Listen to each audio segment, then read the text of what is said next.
I came home late from work that Monday night, exhausted after 12 hours at the office. The moment I stepped through the door, my husband's hand cracked across my face. "Do you know what time it is?" he screamed. "We've been waiting. Get in that kitchen and cook. Now." My daughter laughed from the couch.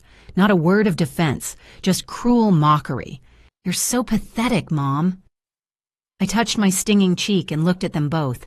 My husband, my daughter, the two people I'd sacrificed everything for. And in that moment, I made a decision that would change all of our lives forever. Thank you for being here with me.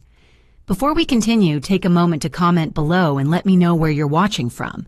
I always enjoy seeing how far these stories travel. Also, please note, this story includes some fictional elements added for entertainment and educational purposes. Any resemblance to real names or situations is purely coincidental. It was 10 o'clock on a Monday night when I walked into my own home for the last time as a prisoner.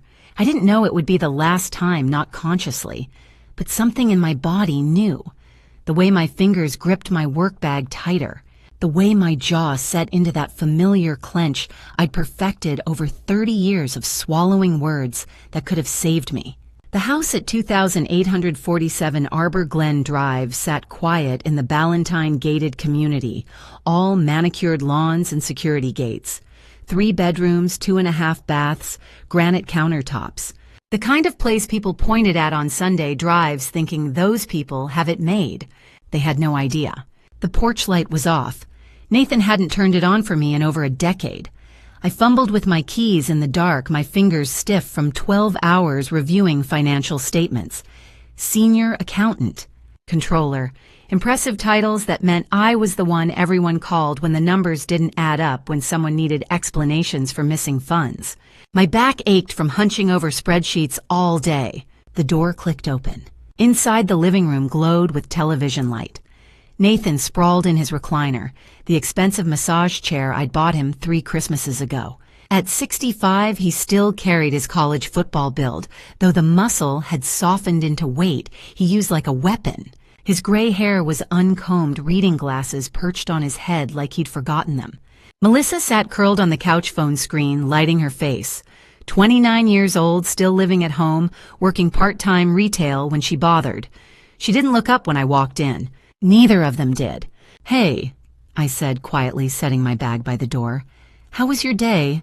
Nathan grunted. The TV volume stayed the same, some cop show, all sirens and shouting. Melissa's thumbs kept scrolling. "Did you two eat dinner?" I tried again. "I can make something if—" "Figure it out yourself," Nathan said, eyes on the screen. Melissa snorted without looking up. "You're never here anyway." The words landed like stones. I'd heard them 1,000 times, but tonight they felt heavier. Or maybe I was finally tired enough to feel their full weight. "I was at work," I said, hating how defensive I sounded. "Someone has to—" "Don't start." Nathan's voice rose. "Don't start with your martyr act." I counted to 3. "I'm not trying to start anything. There's something important I need to—" "Important?" His chair snapped upright with a mechanical whir. He stood, and even at 62, I felt small. 6'2" of controlled anger. "You know what's important, Peace. Coming home without listening to your nagging. I'm trying to have a conversation." "Sounds like nagging," Melissa muttered, finally looking up. Her eyes, my eyes, the same dark brown, held nothing but contempt. Nathan stepped toward me. "Don't start your drama, I'm warning you." 30 years of conditioning screamed at me to apologize, retreat, make myself smaller. But tonight something else was louder. "Nathan, we need to—" His hand came out of nowhere. The slap cracked across my face so hard my vision whited out. I stumbled backward, shoulder hitting the doorframe bag, sliding across the floor. Pain bloomed hot across my cheekbone, radiating into my jaw. The room went silent except for muffled TV dialogue. Then Melissa laughed short and cruel. "Maybe now you'll learn to quit while you're ahead." I stood there, hand pressed to my throbbing face, tasting copper where I'd bitten my cheek. But here's what surprised me. I wasn't afraid. I was calm, eerily, impossibly calm. This was the last time I thought the words crystal clear. I've made sure of it. Nathan breathed hard, fist still clenched, waiting for me to cry or crumple. Melissa had already gone back to her phone, bored. I lowered my hand, looked at them both, really looked. at the man who'd promised to love and protect me, at the daughter I'd carried and raised and sacrificed everything for. Strangers. They were strangers who'd been eating at my table, spending my money, breaking me piece by piece for 3 decades. Without a word, I turned toward the kitchen. Behind me, Nathan muttered something. Melissa's laugh followed me down the hall. The kitchen was dark except for under-cabinet lights I'd left on this morning. On the island sat a silver serving tray covered with a domed lid. I'd placed it there this afternoon before work, positioned perfectly in the center. My hands had stopped shaking. It was 10:15 p.m., and everything was about to change. I stood at the kitchen sink, my hands trembling as I splashed cold water on my face. The sting on my cheek was already fading, but the clarity in my mind had never been sharper. I looked at the silver serving tray sitting on the counter, its lid closed tight. I was 32 when I married Nathan. He was 35, charming, ambitious, full of promises. We were happy then, or at least I thought we were. I wore a white dress. He wore a suit that didn't quite fit. We honeymooned in Myrtle Beach and dreamed of a life together. I didn't know then that dreams could rot. Nathan lost his job for the first time. Not his fault, he said. Budget cuts, he said. But I saw the change. The drinking started. The anger followed. The first time he raised his hand to me, I told myself it was stress. The second time, I told myself it would get better. It never did.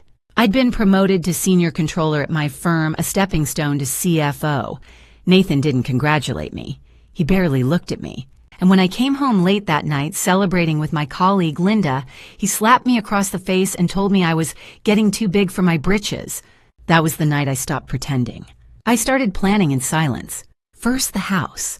I'd bought it 15 years ago with my own down payment. Nathan's credit was too damaged from gambling debts to qualify for the mortgage. I convinced him to let me be the only name on the deed. Lower interest rate, I'd told him. He was too lazy to read the paperwork. The house had always been mine, legally, solely. Second, the divorce papers. I drafted them with my attorney, Sarah Whitman. Clean, simple, no contestation clause. I just needed Nathan's signature, and I knew exactly when I'd get it. Third, the financial evidence.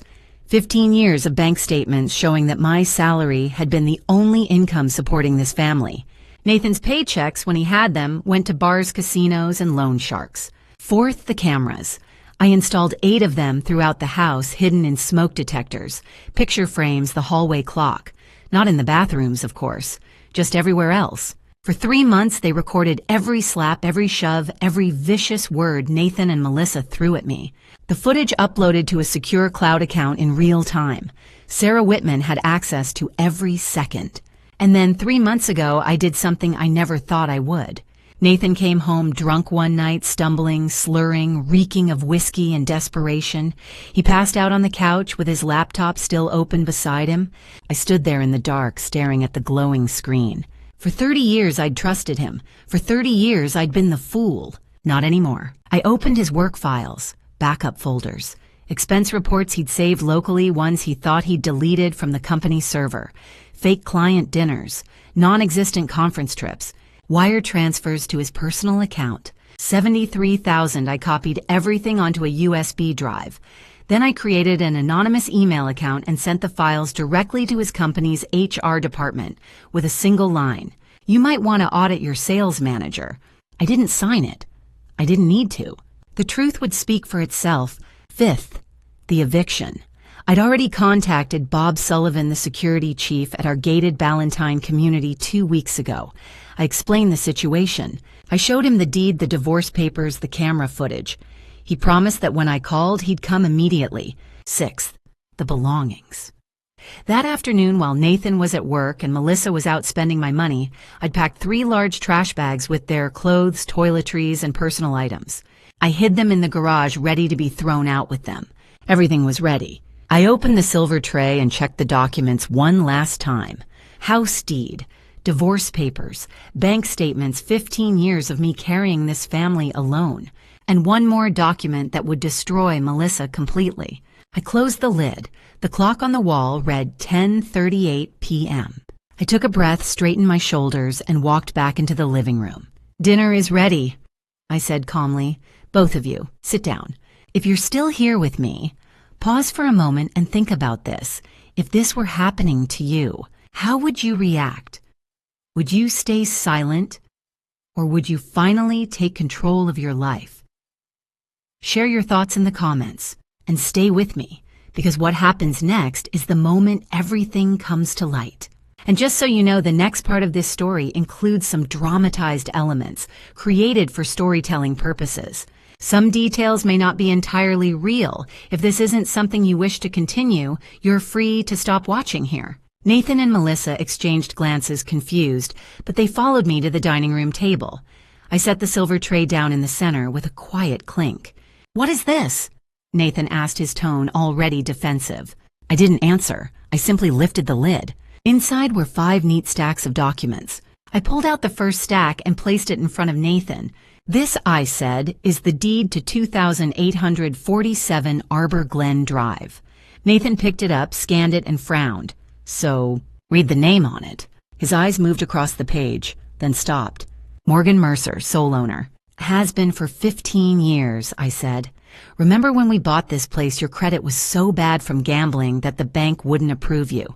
I convinced you to let me be the only name on the deed. You were too lazy to read the paperwork. You signed anyway." Nathan's jaw tightened. "But this is my house." "No," I said quietly. "It was never your house. You just lived in mine." Melissa's eyes darted between us, her expression shifting from confusion to alarm. I pulled out the second stack. "These," I said, "are divorce papers, already signed by me. All you need to do is add your signature and we're done." Nathan shoved the papers back at me. "I'm not signing anything." "You will," I said, "because if you don't, I'll make sure every piece of evidence I have against you ends up in the hands of the police." "Evidence!" His voice rose. "What evidence?" I pulled out the third stack, 15 years of bank statements. "These show that my salary has been the only source of income for this household for the past 15 years. You've contributed nothing. In fact, you've been a drain." I placed the fourth stack in front of him.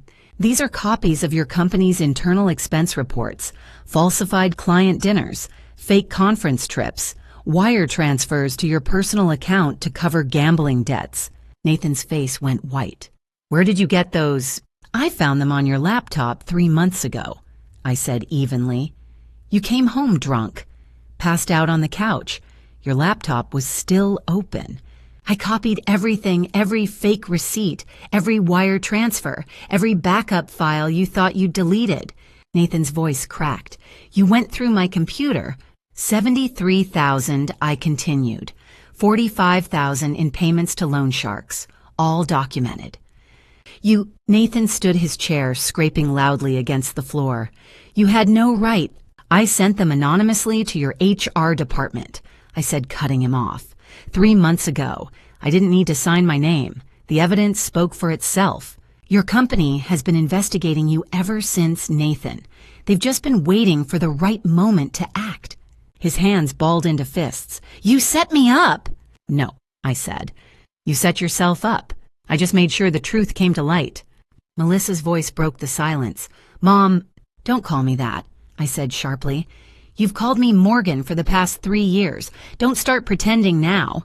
I pulled out the fifth and final stack, and this one I placed in front of Melissa.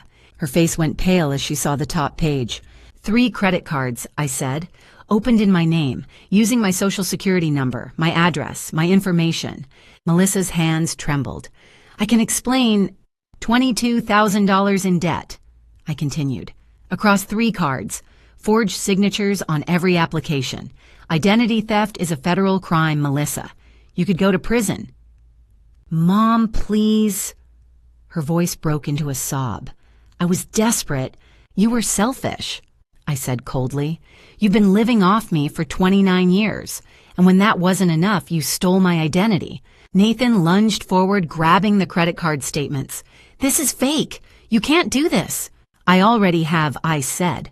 "Every document here is real. Every piece of evidence is backed up in the cloud. My attorney has copies. So does Ballantine Security." I stood facing both of them. "Here's what's going to happen. You have 2 choices. Option 1, you both sign the divorce papers, pack your things, and leave tonight. Quietly, no drama, no police.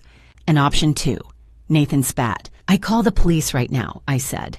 With all of this evidence, embezzlement, identity theft, domestic violence, I have 3 months of camera footage showing every time you've laid a hand on me, Nathan. Every cruel word, every threat. Nathan's face twisted with rage. You bitch! This is my house! I didn't flinch. Read the deed again. Your name was never on it. I'll fight you, he snarled. I'll take everything. You have nothing to take, I said. And if you try, I will bury you. For a moment the room was silent except for Melissa's quiet sobbing. Then Nathan's face contorted and he lunged toward me. His hand raised. The clock on the wall read 11:01 p.m. His hand caught my collar, twisting the fabric tight against my throat. Not enough to choke, but enough to remind me of every other time. Dad hit her, Melissa shrieked from the couch. I didn't struggle. Instead, I lifted one hand and pointed at the ceiling corner. Look up, Nathan. His grip loosened. What? Look up. His eyes followed my finger. Melissa stood craning her neck. There nestled in the crown molding was a tiny black lens no bigger than a button. A red light blinked steadily. Camera, I said quietly. 8 of them throughout the house. Nathan's hand dropped. He stepped back, head swiveling. I watched him spot the second one in the smoke detector, then the third in the mirror frame. You've been recording us 3 months. I straightened my blouse. Every room except bathrooms. Living room, kitchen, hallways, bedroom. Melissa's face went white. That's illegal. It's my house. I can install security cameras. My voice stayed matter of fact. And they've captured interesting footage. Nathan's hands clenched. What footage? 7 incidents of you raising your hand to me, including tonight. I gestured to the corner camera. That one got a perfect angle just now, and Melissa encouraging you. Mom, it caught every insult for 3 months. I continued. Every time you called me useless, every time you laughed while he hurt me, every time you spent my money and treated me like hired help.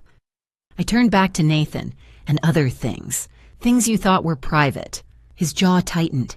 He knew. The cameras had caught more than just the violence. All of it uploads to cloud storage in real time, I added. Attorney Sarah Whitman has access to every second. Even if you destroyed every camera right now, the evidence is safe. You planned this. His voice was barely a whisper. 6 months. Since the day you told me my promotion made you feel small. I pulled out my phone. I gave you a choice. Sign and leave with dignity. But you chose violence. So now we do this my way. Wait. I pressed a contact labeled security. 2 rings. Don't, Nathan said, fear finally in his voice. Ms. Morgan, a deep male voice answered. Everything okay? Bob, I need you at 2847 Arbor Glen immediately. Eviction situation. Nathan lunged for the phone. I sidestepped easily. 30 years had taught me to read his movements. On our way, 2 minutes. Thank you. I ended the call. Nathan stood frozen, hands outstretched. Too late, I said. They're coming. You can't. I already did. A siren chirped outside, brief, sharp official. Nathan heard it. His face crumbled from anger to panic. Melissa collapsed onto the couch, sobbing. This isn't happening. Nathan turned to me. For a moment I saw the man I'd married, desperate, scared, small. You'll regret this. You'll be alone. Nobody. I looked at him and felt nothing but cool relief. I've been alone for 15 years, Nathan. Living with people who treat you like you don't exist. That's the loneliest thing in the world. I gestured to the documents, the cameras, the footsteps approaching outside. This is liberation. The doorbell rang. Firm knock. Security, Ms. Morgan. I walked past Nathan, frozen in the middle of the room, past Melissa with her face buried in her hands. I opened the door. Bob Sullivan stood on my step, tall and solid in Navy uniform. Early 50s gray hair, cropped military, short, calm authority from 20 years handling disputes. Another guard stood behind him, hand on his radio. Miss Morgan. Bob nodded respectfully. What's the situation? I stepped aside. He could see Nathan standing there, Melissa crying, documents scattered on the table. These 2 need to leave, I said quietly. Now. Bob's eyes assessed the scene professionally. He'd been Ballantyne's security chief 8 years. He knew our family. He'd seen the police reports I never filed, heard midnight arguments across lawns. He knew. Understood, he said. We'll handle it. The clock read 11:15 p.m. Everything I'd planned for 6 months was finally happening. I stepped back from the doorway. Bob Sullivan walked into my home with quiet authority, the second guard following behind, hand near his radio. Bob's eyes swept the room, Nathan frozen by the coffee table, Melissa sobbing on the couch, scattered documents everywhere. "Ms. Morgan," Bob said, "what's the situation?" I pointed at Nathan and Melissa. "They need to leave now." "May I see the documentation?" I handed him the house deed and divorce papers. Bob read them, angling toward the lamplight. A slight nod when he found what he needed. "Everything's in order." He handed them back. "We can proceed." "This is illegal." Nathan's voice cracked. "You can't throw us out." Bob turned to face him, suddenly more formidable. "Sir, this is private property. The sole owner requests you leave. Would you prefer I call Charlotte Mecklenburg Police, Ms. Morgan has grounds for trespassing." Nathan's mouth snapped shut. Melissa's voice came thin and desperate. "We don't have anywhere to go. It's almost midnight." I looked at her. "You should have thought about that before you stole my identity and racked up $22,000 in debt." Her face crumpled. Bob glanced between us. 5 minutes to collect personal items. Clothes, phones, wallets, nothing else. Move." Nathan bolted upstairs, Melissa scrambling after. Drawers slammed, closets opened, voices overlapped in panic. I walked through the kitchen into the garage. The 3 black trash bags sat where I'd left them this afternoon behind the recycling bins. I dragged them out, heavy, stuffed, full, and hauled them to the front door. Pushed them outside onto the porch with dull thuds. Bob watched but said nothing. Nathan appeared at the stairs, arms full of clothes, phone charger dangling. Melissa followed, clutching a half-zipped duffel bag. They stopped when they saw the 3 black bags on the porch behind me. "What?" Melissa stared. "What is that?" "Your belongings. I packed them this afternoon. Clothes, shoes, toiletries, the essentials." Nathan's face went purple.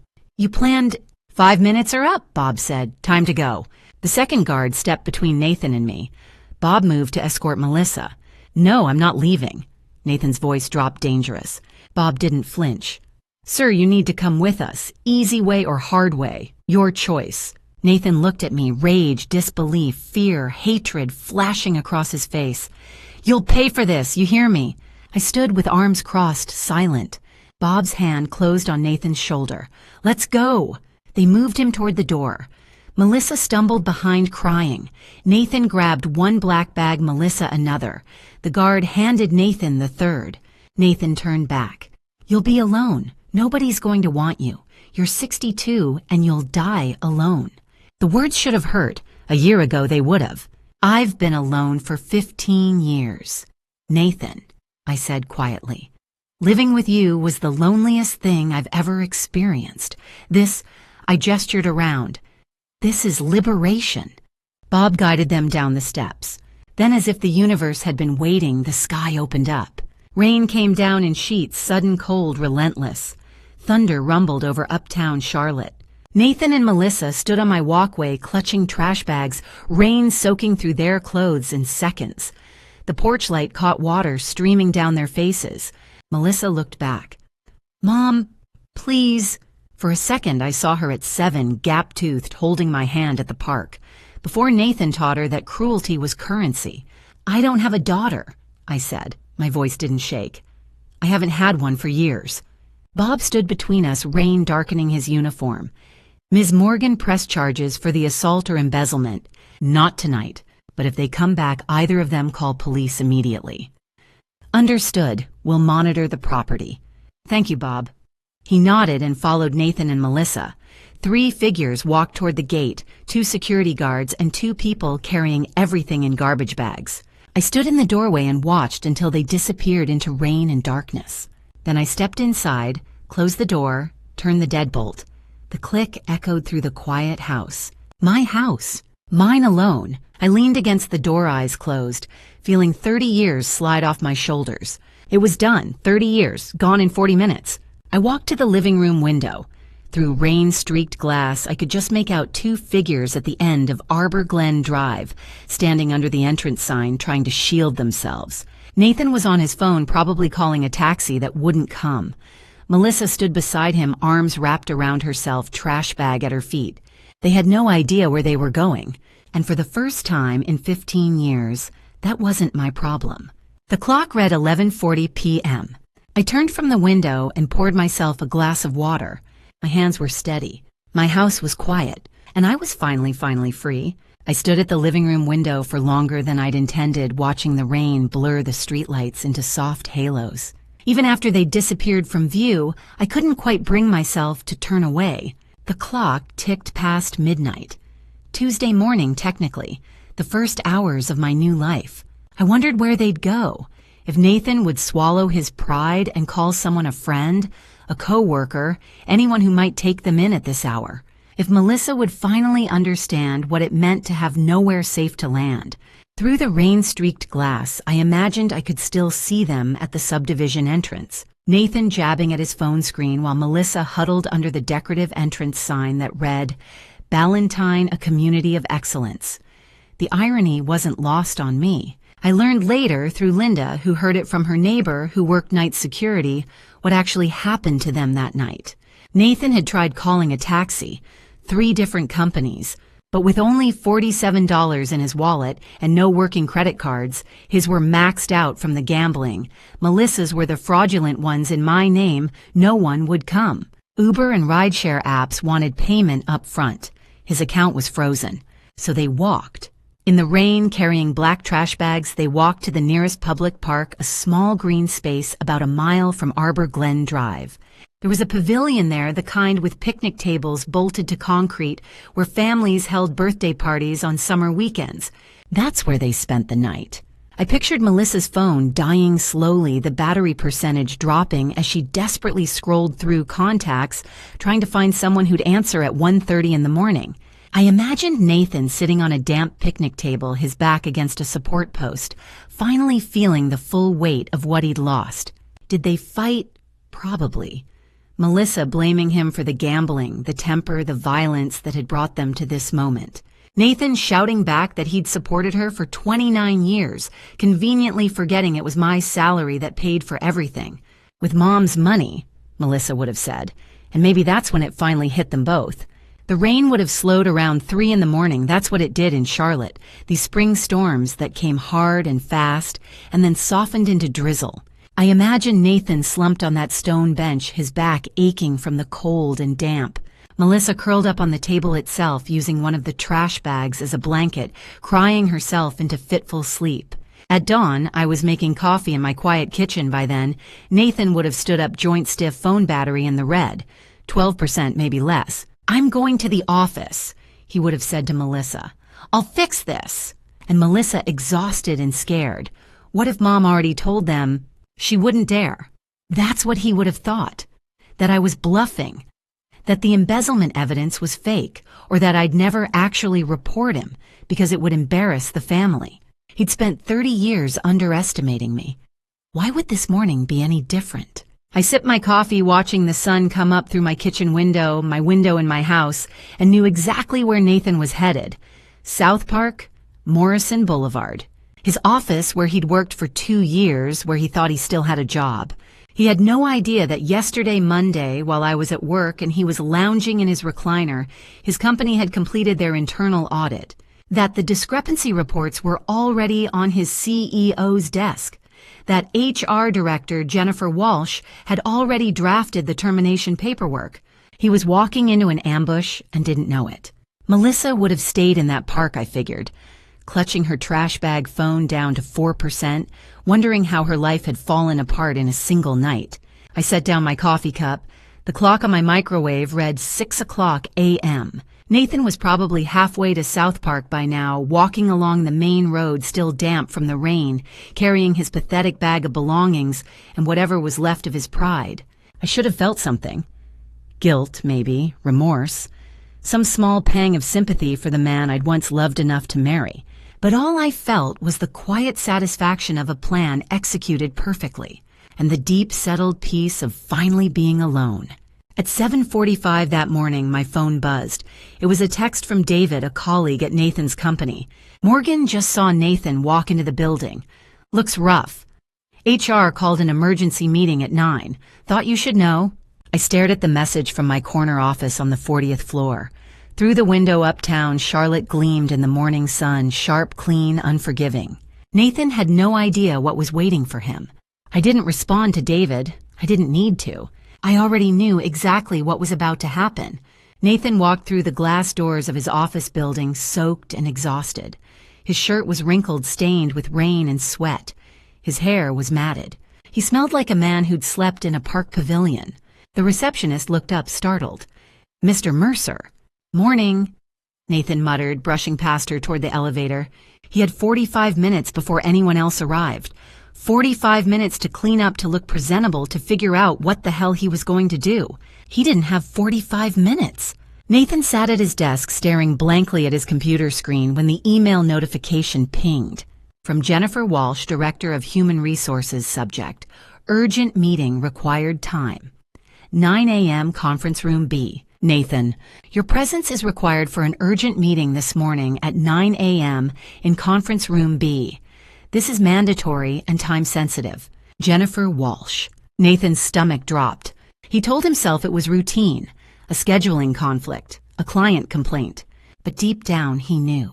8:45 a.m., the wait. Nathan sat in the hallway outside Conference Room B, his leg bouncing uncontrollably. His phone battery was at 4%. He had $12 left in his wallet. Melissa wasn't answering. And Morgan had destroyed him. The door opened. Jennifer Walsh stood in the doorway, early 40s, sharp suit, no warmth in her expression. "Come in, Nathan." He followed her inside. Sitting at the head of the table was Michael Grant, the CEO, 50 years old, tailored suit, cold eyes. On the table in front of them was a thick folder labeled Internal Audit. Nathan felt his throat close. "Sit down," Michael said. Nathan sat. Jennifer opened the folder. Inside were printouts, dozens of them, expense reports, wire transfer records, bank statements. "We received an anonymous email 3 months ago," Jennifer began, "with attachments, backup files from your own laptop, expense reports you thought you'd deleted, wire transfer records. The sender didn't leave a name, but the evidence was irrefutable. We launched a full internal audit immediately." Nathan's mouth went dry. "I can explain. You embezzled $73,000. Michael said, his voice flat.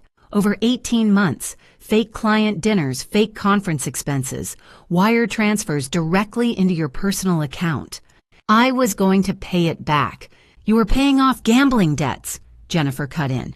"$45,000 to loan sharks. We have the receipts, Nathan, the bank records, security footage of you accessing company accounts after hours." Nathan's hands gripped the edge of the table. "This is a setup. My wife, your wife," Michael said coldly, "has nothing to do with this. You stole from this company. You violated our trust, and you broke the law." Jennifer slid a single sheet of paper across the table. "Effective immediately, you are terminated. Security will escort you out. You have 10 minutes to collect your personal belongings. If you attempt to access company property files or clients after you leave this building, we will press charges." Nathan stared at the paper, his vision blurring. "We could involve the police," Michael added. "We probably should. But for now, we're giving you one chance to walk away quietly. Take it." Nathan's voice cracked. "I have nothing." "That's not our problem," Jennifer said. At 9:15 a.m., Nathan was escorted out of the building by security carrying a cardboard box with a coffee mug, a photo frame, and 3 pens inside. His phone was dead. His wallet was empty. His career was over. And somewhere across town, Morgan was starting hers. That morning, I dressed for work with more care than usual. Charcoal gray suit, the one I'd bought last month, but hadn't had courage to wear. It felt like armor. I pinned my hair into a neat bun, applied lipstick in a shade I'd always thought too bold. Today, I decided I was exactly the right age for it. At 9 o'clock, I met with Michael Grant, CEO of the firm where I'd worked 20 years. His office on the 42nd floor overlooked the whole city. "Morgan," he said, shaking my hand. "Congratulations on CFO. It's official today." Chief Financial Officer, the title I'd worked 2 decades for. Thank you, Michael. I'm excited for this next chapter. We spent an hour on transition plans, budget projections, quarterly reviews, professional talk, except now I was the one making final decisions. At 10 o'clock, we walked out together. Michael was headed to a breakfast meeting. I was getting coffee. The revolving door spat us onto South Tryon Street. Downtown Charlotte buzzed with Tuesday morning energy business suits, food trucks, the light rail chiming past. Michael was talking about next month's charity event when I saw him. Across the street, standing on the opposite sidewalk. Nathan. He was holding a cardboard box. His shirt from yesterday was wrinkled and stained, hair stuck up in back. He looked 10 years older overnight. Our eyes met across 4 lanes of traffic. For 3 seconds, the world went quiet. I saw his mouth open. Saw him step toward the curb box, nearly slipping. Saw his hands start to rise like he'd call out. And I felt nothing. Not anger, not satisfaction, not even pity. Just distant, cool indifference. Like looking at a stranger who vaguely resembled someone I used to know. Morgan. Michael's voice pulled me back. You okay? I turned from Nathan, smiled at Michael. I'm perfect. Sorry, thought I saw someone. An old friend. No, just someone I used to know. Michael's company car pulled up, black Lincoln Town Car, tinted windows. The driver opened the rear door. Can I give you a lift? I glanced back across the street. Nathan stood frozen, box clutched to his chest. People flowed around him like water around stone. He'd figured it out. The timing, the choreography. Audit Monday. Eviction. Monday night, 11:40. Termination Tuesday, 9:15. And now 10 o'clock Tuesday morning, less than 12 hours after I'd locked my door, here I was. Promoted. Successful. Standing with the CEO while Nathan held everything in a box. I'd planned every minute, and he finally knew. Morgan. Michael waited by the car. Yes, a lift would be lovely. I slid into the back seat, cool leather. The door closed with a solid thunk. As we pulled away, I looked out the window one last time. Nathan had dropped the box. It spilled on the sidewalk, coffee mug, pens, shattered photographs, scattered glass. He was on his knees gathering pieces while people stepped around him annoyed. I watched until we turned the corner and he disappeared. Big day, Michael said, scrolling his phone. How are you feeling? I leaned back and let out a breath I'd held 30 years. Free, I said. I feel free. Michael smiled, not understanding, but pleased. That's the spirit. You've earned this, Morgan. I had earned it. With every hour worked while Nathan watched TV, every paycheck deposited while he gambled, every night lying awake planning escape while he snored oblivious. I'd earned every single moment.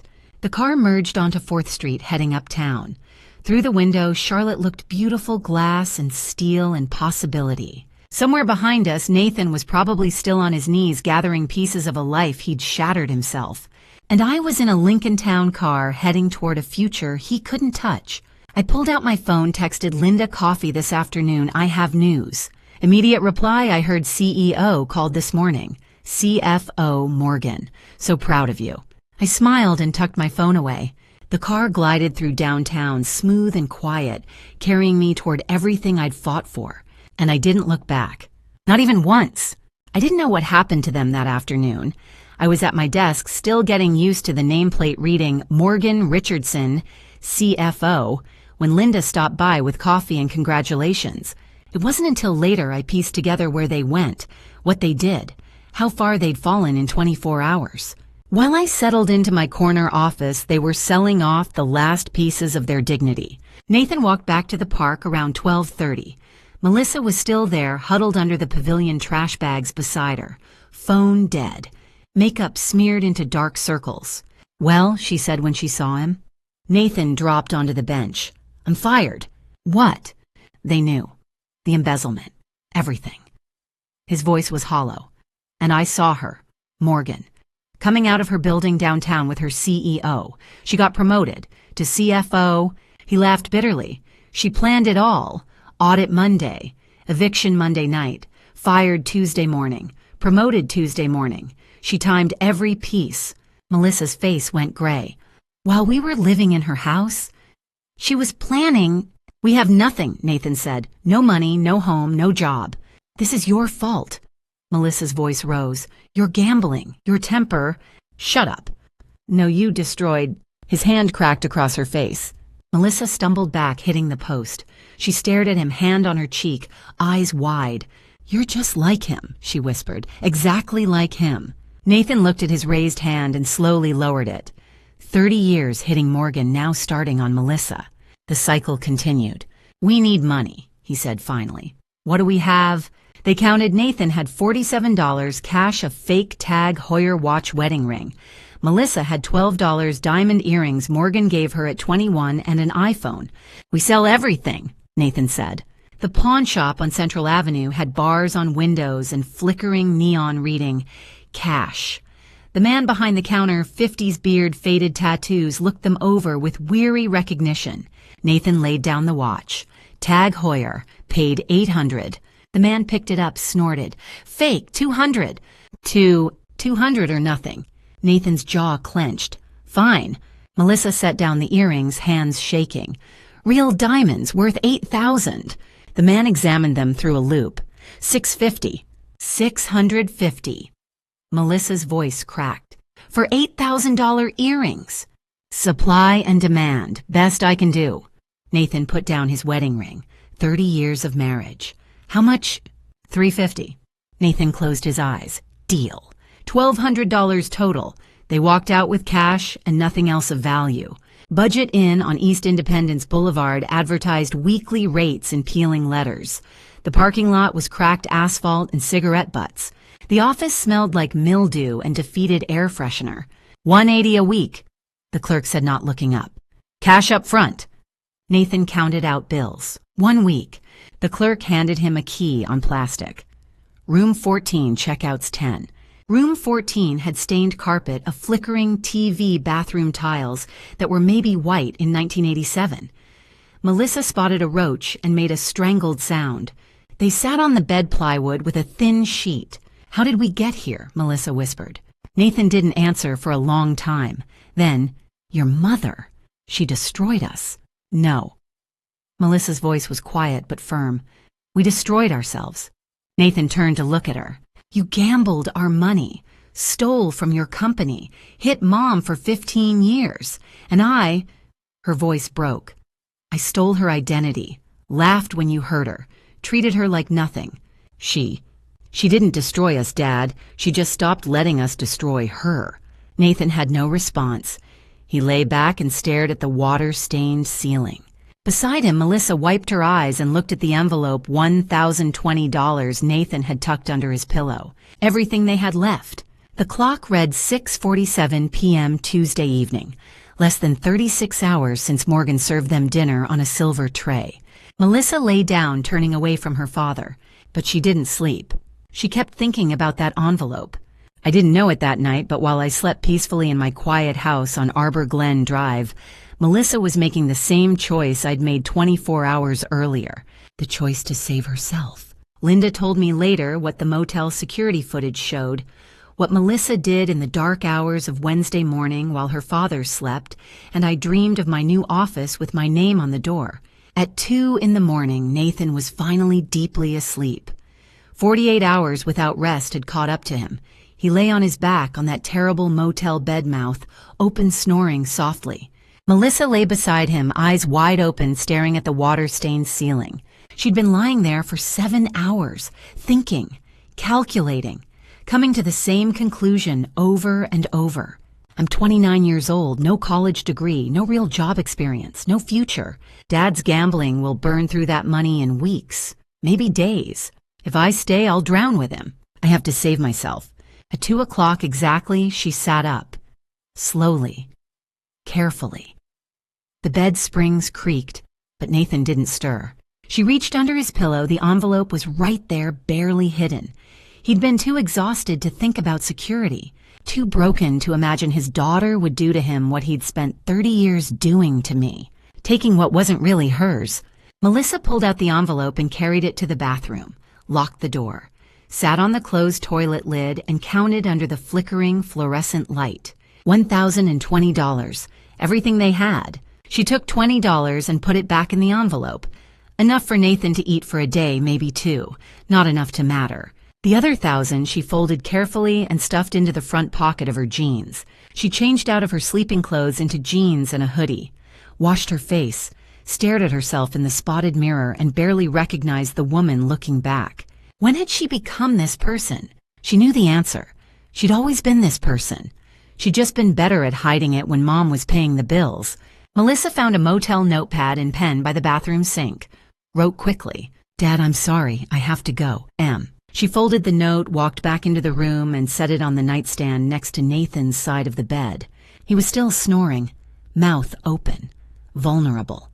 50 years of poor choices etched into the lines of his face. For just a moment, Melissa felt something like guilt. Then she thought about the envelope of money in her pocket, about bus tickets and fresh starts in cities where nobody knew her name. She opened the door as quietly as she could, slipped out, let it click softly shut behind her. The motel parking lot was empty except for a few beat-up cars and a pickup truck with a tarp over the bed. Security lights buzzed overhead, attracting moths. Somewhere in the distance, a siren wailed. Melissa pulled out her iPhone, still at 38% battery, and opened the rideshare app. Pick up Budget Inn, East Independence Boulevard. Drop off Charlotte Transportation Center. The fare came up $15. She confirmed it. Driver arriving in 8 minutes. She stood under a dying streetlight and waited, arms wrapped around herself, even though it wasn't cold. Just after 2 in the morning on a Wednesday. The world felt vast and empty and full of possibility. 8 minutes later, a silver Toyota pulled into the lot. The driver, a woman in her 40s with tired eyes, rolled down her window. "Melissa, that's me." "Hop in." Melissa slid into the back seat. The car smelled like vanilla air freshener and old coffee. "Greyhound Station?" the driver asked.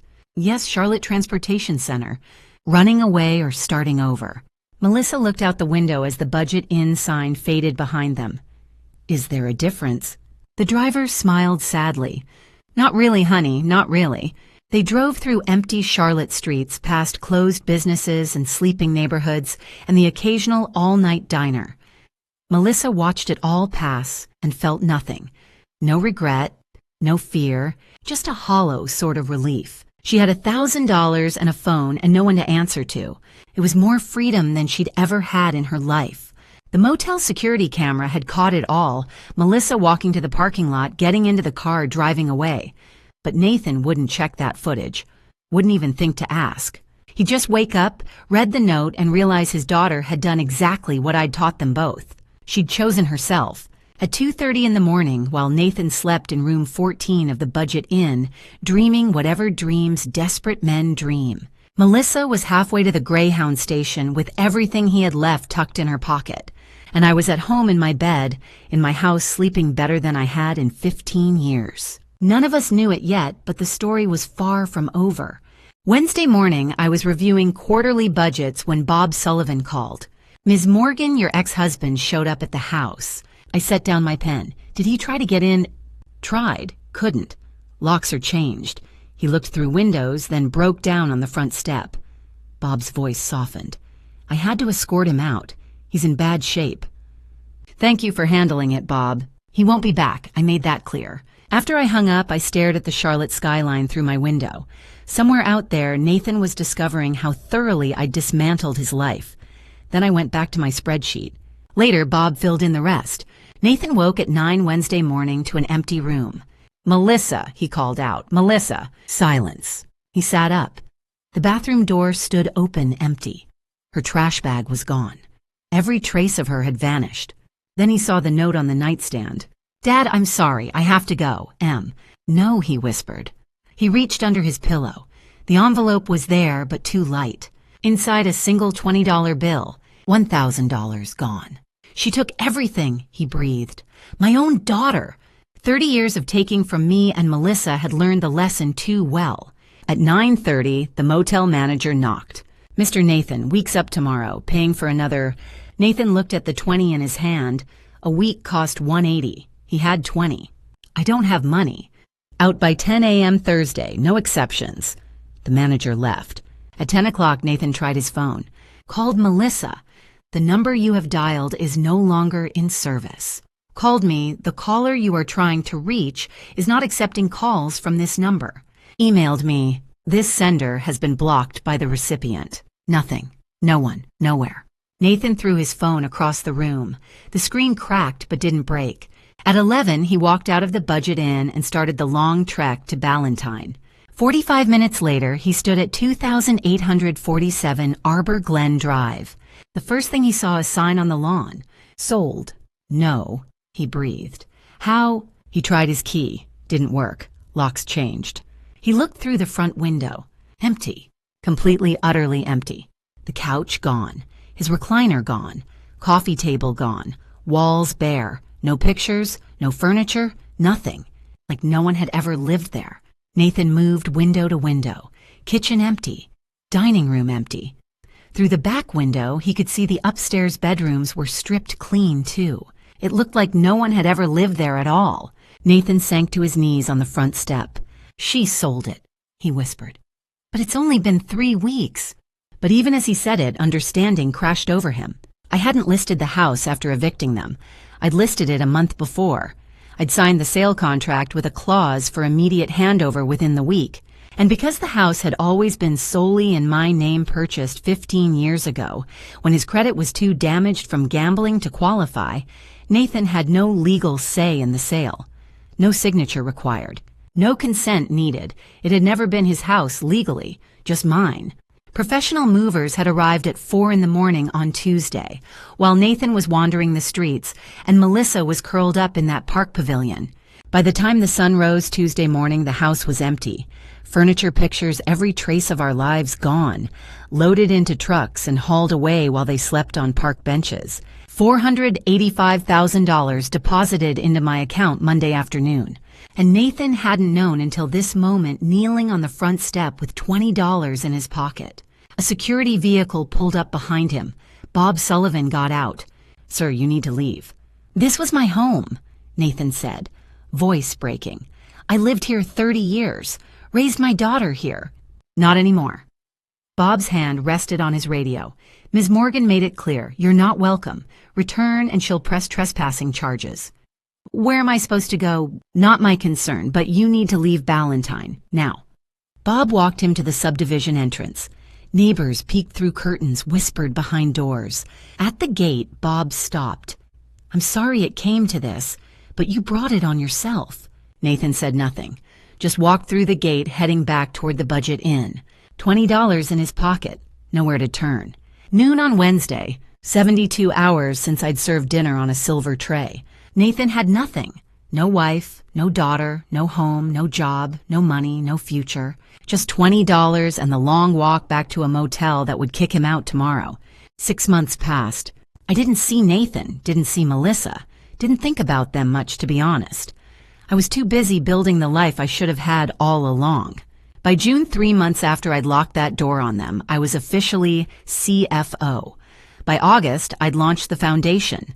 By September, I was planning our first major charity event. But Linda kept me informed. She had a way of hearing things through her neighborhood network, through people who knew people who'd seen Nathan at the shelters or the free clinics around Charlotte. This is what she told me about those 6 months. Months 1 and 2. Nathan ended up at the Salvation Army shelter on North Tryon. It wasn't the worst place to be homeless in Charlotte, but it wasn't good either. Every morning he stood in line for breakfast, watery oatmeal, burnt coffee, a piece of fruit if he was lucky. Every evening, same line for dinner. In between, he walked the streets with a folder of resumes printed at the public library, applying for anything. Gas stations, fast food, warehouse work. No one would hire him. Word had gotten out about the embezzlement investigation. Even though he hadn't been formally charged yet, the whispers followed him. That's the guy who stole from his company. That's the guy whose wife threw him out. At night, he slept on a metal bunk bed in a room with 40 other men. The shelter smelled like sweat and desperation, an industrial cleaner that couldn't quite mask either. Men snored, coughed, cried in their sleep. Nathan stared at the ceiling and wondered how he'd gotten there. Months 3 and 4. Winter lingered into early spring, and Nathan caught a cold that wouldn't go away. It settled in his chest, made him cough until his ribs ached. But he had no insurance, no money for a doctor. The free clinic on Beatty's Ford Road gave him basic antibiotics and cough syrup. It helped a little, not enough. He kept losing weight. Shelter food wasn't enough, and he couldn't afford anything else. His clothes, the same ones he'd stuffed in those trash bags 6 months ago, hung loose on his frame. His face hollowed out, his hair went from gray to white. Linda said when her neighbors saw him at the clinic in April, she almost didn't recognize him. He'd lost 30 pounds, from 185 down to 155. At 65 years old, turning 66, he looked closer to 80. Months 5 and 6. By summer, Nathan was desperate enough to be dangerous to himself. He borrowed money from the wrong people, not the original loan sharks from before, but new ones, worse ones. When he couldn't pay them back, they found him behind a gas station on Independence Boulevard and made sure he understood the terms. Linda's neighbor saw him after that walking with a limp, one eye swollen shut. He tried calling Melissa's old number every few weeks. Still disconnected. He had no way to find her, no way to know if she was alive or dead, thriving or suffering. She'd vanished completely. He tried emailing me once more in July. The message bounced back blocked. Through the shelter grapevine, he heard that I'd been officially promoted to CFO in June, that I was doing well, that I'd started some kind of foundation for domestic violence survivors. The irony wasn't lost on him. One day in late September, Nathan sat on a bench in First Ward Park staring at nothing. He'd been sitting there for hours. A man walking by had given him $1, thinking he was panhandling. Nathan hadn't even noticed. His thoughts circled the same track they'd been on for months. I lost everything. Wife, daughter, home, job, dignity. Morgan was right. I destroyed myself. But I can't stop hating her. That last thought was the worst, because somewhere deep down he knew the hatred wasn't fair. I hadn't destroyed him. I just stopped letting him destroy me. But acknowledging that truth meant accepting responsibility for 30 years of choices. And Nathan wasn't ready for that. Might never be. He didn't know where Melissa was. Sometimes he imagined she was dead, overdosed in some city far away, alone and forgotten. Sometimes he imagined she'd reinvented herself, was living well somewhere under a new name, had erased him from her history, the way I'd tried to erase them from mine. Both possibilities haunted him. That evening, back at the shelter during dinner, a man Nathan vaguely knew sat down across from him. "You hear about tomorrow?" the man asked, spooning watery soup. Nathan shook his head. "Big charity thing downtown, convention center on College Street. Free hot meal, they're giving out coats and stuff. Some foundation's putting it on." Nathan looked up slightly. "Which foundation?" The man shrugged. "Don't know. Some big one. Rich people wanting to feel good about themselves, probably. But the food's supposed to be real, not shelter food, and it's going to be cold this weekend." Nathan was quiet for a moment. Then, "I'll go, not like I have anything else." The man nodded and went back to his soup. Nathan finished his meal and went to his bunk. It was late September, 6 months since that Monday night when I'd served him dinner on a silver tray. 6 months since his life had collapsed in 40 minutes. Tomorrow he'd go to that charity event, get a hot meal, maybe a coat, try to survive another week. He had no idea that the foundation hosting the event was mine. No idea that in less than 24 hours he'd see me again for the first time in half a year. No idea that the story he thought was over was about to reach its final chapter. The morning of the charity event, I stood in front of my bathroom mirror, straightening the collar of my black dress for the 3rd time. Nervous. I was actually nervous. "It's gonna be wonderful," Linda said from my doorway. "You've worked so hard on this." The Hope Rising Foundation. 6 months of planning fundraising, coordinating with shelters and social services. Our first major event. Free meals, winter coats, hygiene kits for 200 people, experiencing homelessness or escaping violence. I'd named it carefully, Hope Rising, because that's what I'd done. What I wanted others to know they could do too. "What if no one comes?" I asked. Linda laughed. "There's already a line around the block." I took a breath. "Okay, let's go." At 11 o'clock, I stood backstage at the Charlotte Convention Center on College Street, peeking through the curtain. Over 200 people filled the hall, lined up at tables where volunteers handed out supplies. The banner hung above the stage in deep blue Hope Rising Foundation, supporting domestic violence survivors. Below it, founded by Morgan Richardson, CFO. Not Morgan Mercer. I'd taken back my maiden name in August. Linda squeezed my hand. Ready? As I'll ever be. I walked onto the stage.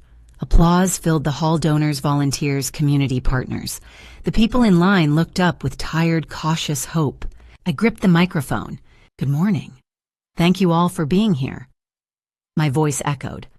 I know what it's like to feel trapped, to lose yourself so completely you forget who you were, to believe there's no way out. The hall went silent. I spent 30 years in that place, and I'm here to tell you there is a way out. There is a future. I rebuilt my life at 62 years old. If I can do it, so can you. Applause came genuine and warm.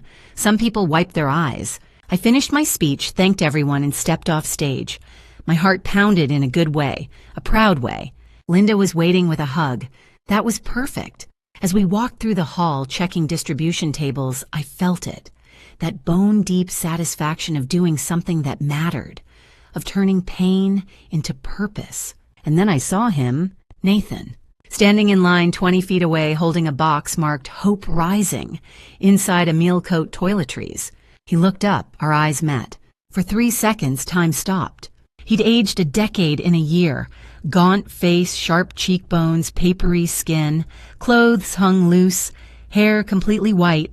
He looked 70, not 66, and I felt nothing. Not satisfaction, not vindication, not even pity, just distant, cool indifference, like looking at a stranger in someone else's photograph. He stepped toward me. Morgan, Bob Sullivan appeared, stepping between us. Sir, please keep the line moving. Please, I just need... Sir. Bob's voice was firm but kind. Move along.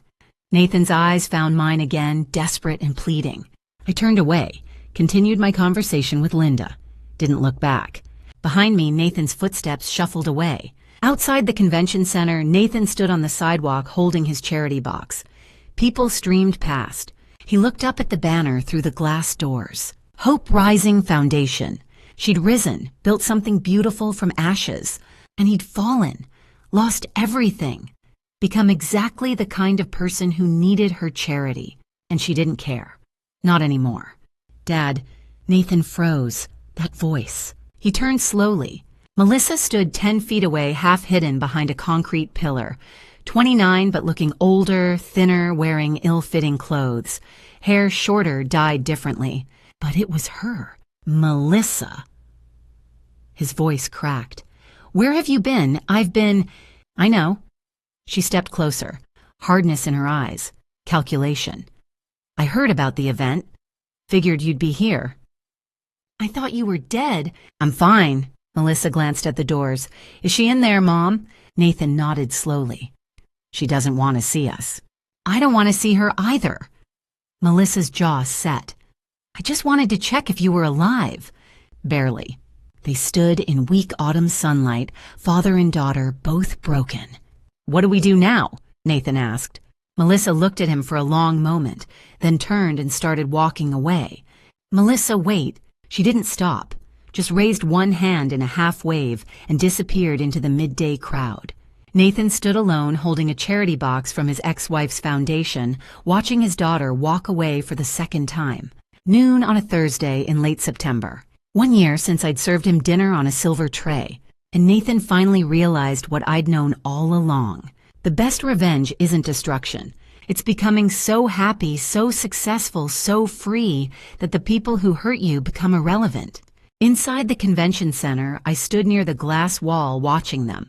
Nathan and Melissa, father and daughter, both broken, both lost, standing in the parking lot like two ghosts from a life I used to live. Linda came to stand beside me, following my gaze. That's them, isn't it? She asked quietly. It was, I said, not anymore. Through the glass, I could see Nathan showing Melissa the charity box with our foundation logo. Could see Melissa's shoulders shake, crying probably. Could see them both looking back at the building, looking for me. Do you feel anything? Linda asked. I took a breath, deep, full, clean. The kind of breath I couldn't take for 30 years. Peace, I said. I spent 3 decades drowning. Now I'm finally breathing. Nathan gestured toward the doors, maybe suggesting they try to talk to me again. Melissa shook her head. Smart girl in the end. She knew. There was nothing left to say. They They turned and walked away together, two figures carrying charity boxes disappearing into the stream of people leaving the event. I watched until they were completely gone. Then I turned my back on the windows, on them, on everything they represented. Linda linked her arm through mine, ready to get back to work. Always.